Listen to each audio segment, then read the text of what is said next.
بسم اللہ الرحمن الرحیم الحمدللہ رب العالمین وصلی اللہ علی محمد وآلہ الطاہرین۔ موضوع گفتگو کفالت۔ اس سے پہلے کہ کفالت کے کچھ احکام بیان کیے جائیں، پہلے مرحلے میں خود کفالت کو واضح کیا جائے کہ کیا اس کی ڈیفینیشن ہے فقہ اسلامی میں، کیونکہ بہت سارے الفاظ استعمال تو ہوتے ہیں لیکن فقہ میں ان کے کچھ خاص معنی ہوتے ہیں۔ کفیل لفظ عام طور پر استعمال ہوتا ہے اور عموماً اردو میں استعمال ہوتا ہے سرپرستی کے یا پالنے والے کے لیے کہ یہ کفیل ہے۔ عرب ممالک میں وہ افراد کہ جو وہاں پر جاب کرتے ہیں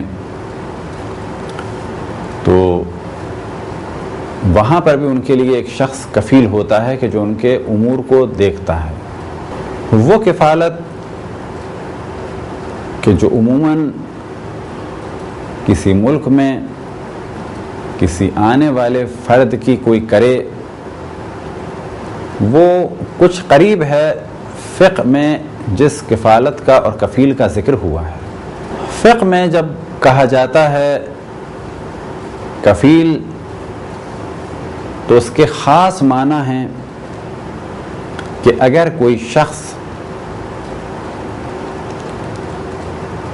قرض دار کو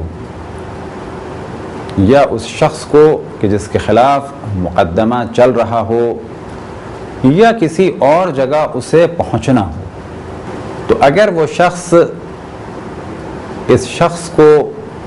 وہاں تک لانے یا قرض کے زمانے میں اس کو حاضر کرنے کی گارنٹی لے تو ایسے فرد کو کہا جائے گا کہ یہ اس شخص کا کفیل ہے۔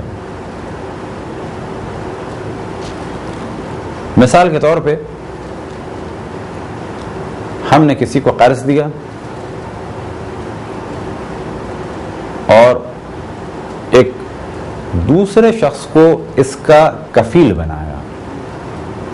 کہ جب میں اس سے قرض لینا چاہوں گا تو آپ اس کو حاضر کریں گے میرے پاس تاکہ میں قرض لے سکوں، یا یہ کہ کہیں پر اگر مقدمہ چل رہا ہے کسی شخص پر، یا یہ کہ کسی بھی حوالے سے کسی آدمی کو کہیں پر لے کے آنا ہے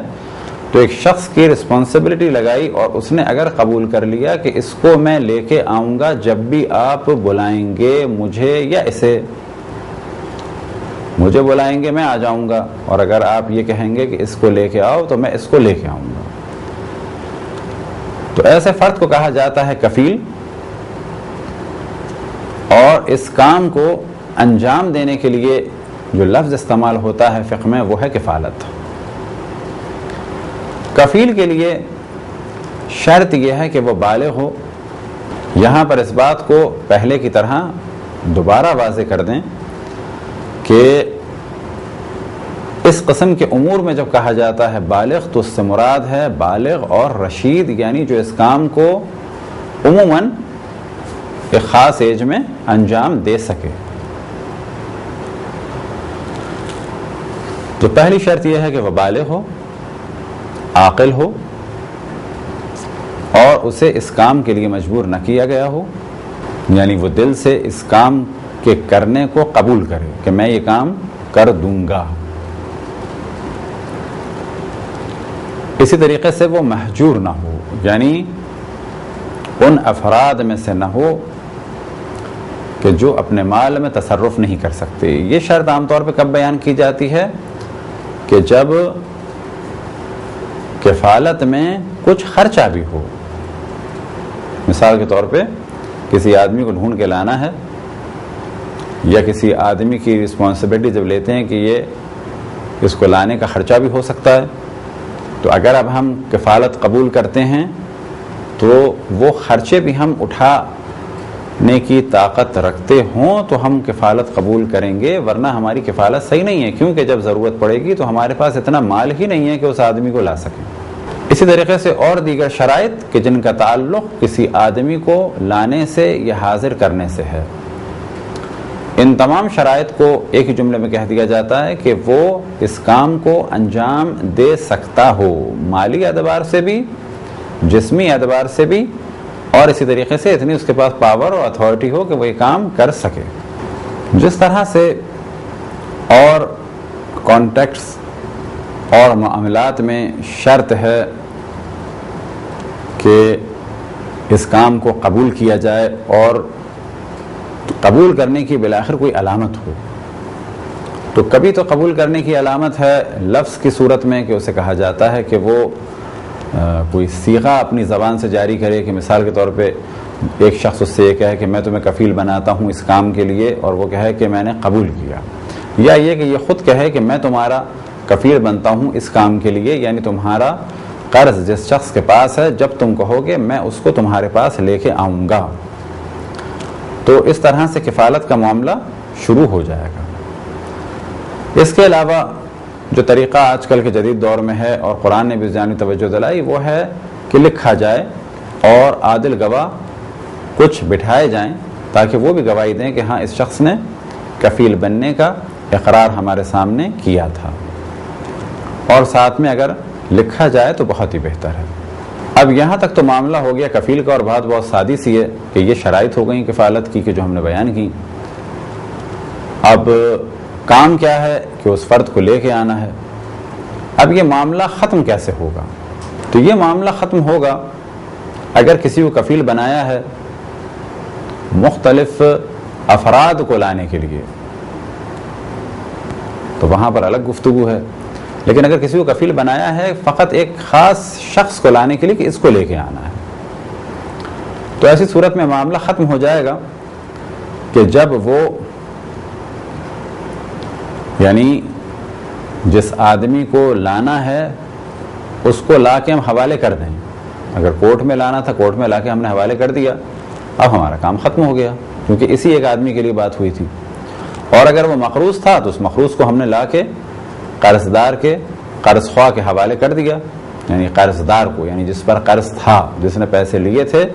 اس کو ہم نے لا کے حوالے کر دیا اس شخص کے جس نے پیسے دیے تھے. اب یہ کوئی بھی ادارہ ہو سکتا ہے، کوئی بھی فرد ہو سکتا ہے. اسی طریقے سے اگر قرض ادا ہو جائے، دوسری صورت یہ ہے کہ اگر قرض ادا ہو گیا تو یہ معاملہ ختم ہو گیا، یعنی ہم نے کسی کو کفیل بنایا تھا قرض دار کو لانے کے لیے تاکہ ہمارا قرض مل جائے ہمیں. اب وہ جیسے ہی اس نے لا دیا تو بھی مشکل حل ہو جائے گی، اور اگر وہ لے کے نہیں آیا ہے اس آدمی نے قرض دے دیا تو اب تو ظاہر ہے لانے کا موضوع خود بخود ختم ہو گیا کیونکہ اس کو قرض مل چکا ہے. تیسری صورت یہ کہ قرض دار مر جائے تو یہ معاملہ ختم ہو گیا، ہمیں جسے لانا تھا وہ مر گیا. چوتھی صورت یہ کہ خود کفیل مر جائے. پانچویں صورت یہ کہ جس سے ہمارا معاملہ ہوا ہے کہ میں تمہارے لیے اس شخص کو لے کے آؤں گا وہ مر جائے. چھٹی صورت یہ کہ جو قرض خواہ ہے یعنی جس نے ہم سے کہا تھا کہ اس کو لے کے آؤ وہ قرضہ معاف کر دیتا ہے. ساتویں صورت یہ کہ جس نے ہمیں کفیل بنایا ہے وہ ہمیں اس کام سے آزاد کر دیتا ہے اور کہتا ہے کہ بس اب آپ رہنے دیں، اس کام کو انجام نہ دیجیے گا. اب چاہے اس نے قرض لے لیا ہو یا نہ لیا ہو، معاف کیا ہو اسے یا معاف نہ کیا ہو، یا یہ کہ ہمارے بدلے کسی اور کو کفیل بنا دیا ہو، تو جیسے ہی وہ یہ معاملہ ہم سے ختم کرے گا تو خود بخود ختم ہو جائے گا. آٹھویں صورت یہ کہ کسی بھی طریقے سے قرض خواہ کو چاہے حوالے کے ذریعے سے چاہے کسی بھی طریقے سے اگر کوئی اور اطمینان دلا دیتا ہے اور اسے اطمینان ہو جاتا ہے تو ایسی صورت میں پھر ہمیں لازم نہیں ہے کہ ہم قرض دار کو اس کے پاس لے کے جائیں. حوالے کی گفتگو میں ہم بیان کر چکے کہ اگر حوالے میں آٹھویں صورت یہ کہ اگر حوالہ ہو جائے یا ضمانت ہو جائے تو ایسی صورت میں بھی کفیل کا عہدہ خود بخود ختم ہو جائے گا اور اب وہ بری و ذمہ ہے. اب اس کی کوئی ذمہ داری نہیں ہے کہ اس شخص کو حاضر کرے یا نہ کرے. کفیل کی ذمہ داری فقط اتنی ہے کہ جس شخص کے بارے میں اسے کفالت دی گئی ہے اس شخص کو اس شخص تک پہنچا دے کہ جس سے کفالت کا معاملہ ہوا ہے. بس اگر ہم نے مقروض کو یعنی قرض دار کو قرض خواہ یعنی کہ جو قرض مانگ رہا تھا اپنا اس کے پاس پہنچا دیا، اب اگر وہ وہاں سے بھاگ جائے یا کوئی اور اس کو لے جائے تو اب ہماری ذمہ داری ختم ہو جائے گی. ہم کفیل تھے اس شخص کو فقط اس ادارے یا کورٹ یا قاضی کے پاس لے جانے کے لیے یا یہ کہ قرض خواہ تک لے جانے کے لیے. اس سے زیادہ ہماری ذمہ داری نہیں تھی جو ہم نے پوری کر دی. اب اگر وہ وہاں سے بھاگ جائے یا کوئی اور لے جائے یا کوئی اور معاملہ ہو تو پھر کفیل کی ذمہ داری ختم ہو جائے گی. یہ تھی ایک مختصر سی گفتگو کفالت کے بارے میں. خداوند تبارک و تعالیٰ سے دعا ہے کہ بحق محمد و آل محمد ہمیں اپنی رسول اپنی حجتوں خصوصاً امام زمان علیہ الصلوۃ والسلام کی معرفت اور اطاعت کی توفیق عطا فرمائے. وصلی اللہ علی محمد و آلہ الطاہرین.